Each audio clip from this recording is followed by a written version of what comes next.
D boss ಸಾಮಾನ್ಯವಾಗಿ ಯಾವ award ಫಂಕ್ಷನ್ಗೆ ಹೋಗಲ್ಲ. ಕಾರಣ ಕನ್ನಡಿಗರಿಗೆ ಅಲ್ಲಿ ಮರ್ಯಾದೆ ಸಿಗಲ್ಲ. ಅದ್ಯಾವುದೋ ಮೂಲೆಯಲ್ಲಿ ಕೂರಿಸ್ತಾರೆ, ಕರೀತಾರೆ, ಅವಾರ್ಡ್ ಕೊಡ್ತಾರೆ.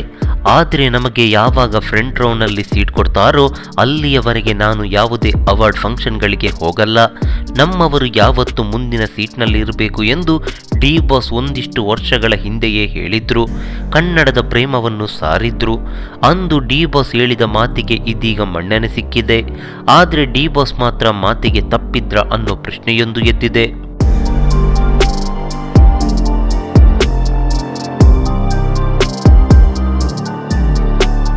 ಹೌದು, ಇತ್ತೀಚೆಗೆ ಸೈಮಾ ಅವಾರ್ಡ್ ಫಂಕ್ಷನ್ನಲ್ಲಿ ಮೊದಲ ಸಾಲು ಕನ್ನಡಿಗರಿಗೆ ಮೀಸಲಾಗಿತ್ತು.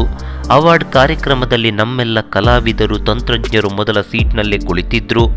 ಆದರೆ ಇದರಲ್ಲಿ ಡಿ ಬಾಸ್ ಮಾತ್ರ ಇರಲೇ ಇಲ್ಲ.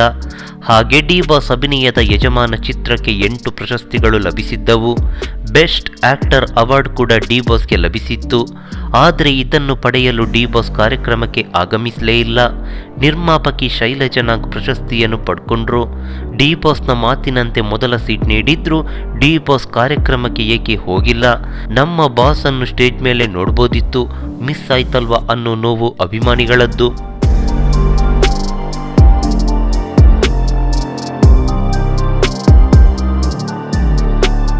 ಇನ್ನು ಈ ಪುರಸ್ಕಾರವನ್ನು ನಿರ್ಮಾಪಕಿ ಶೈಲಜಾ ನಾಗ್ ದರ್ಶನ್ ಅವರಿಗೆ ಒಪ್ಪಿಸಿದ್ದಾರೆ. ಡಿ ಬಾಸ್ ಮನೆಗೆ ಆಗಮಿಸಿದ ನಿರ್ಮಾಪಕಿ ಅತ್ಯುತ್ತಮ ನಟ ಸೈಮಾ ಪ್ರಶಸ್ತಿಯನ್ನು ಡಿ ಬಾಸ್ಗೆ ನೀಡಿ ಫೋಟೋವನ್ನು ಕ್ಲಿಕ್ಕಿಸಿಕೊಂಡಿದ್ದಾರೆ. ಈ ಫೋಟೋಗಳು ಇದೀಗ ಸಾಮಾಜಿಕ ಜಾಲತಾಣಗಳಲ್ಲಿ ಸಖತ್ ವೈರಲ್ ಆಗ್ತಿದೆ. ನಮಸ್ಕಾರ.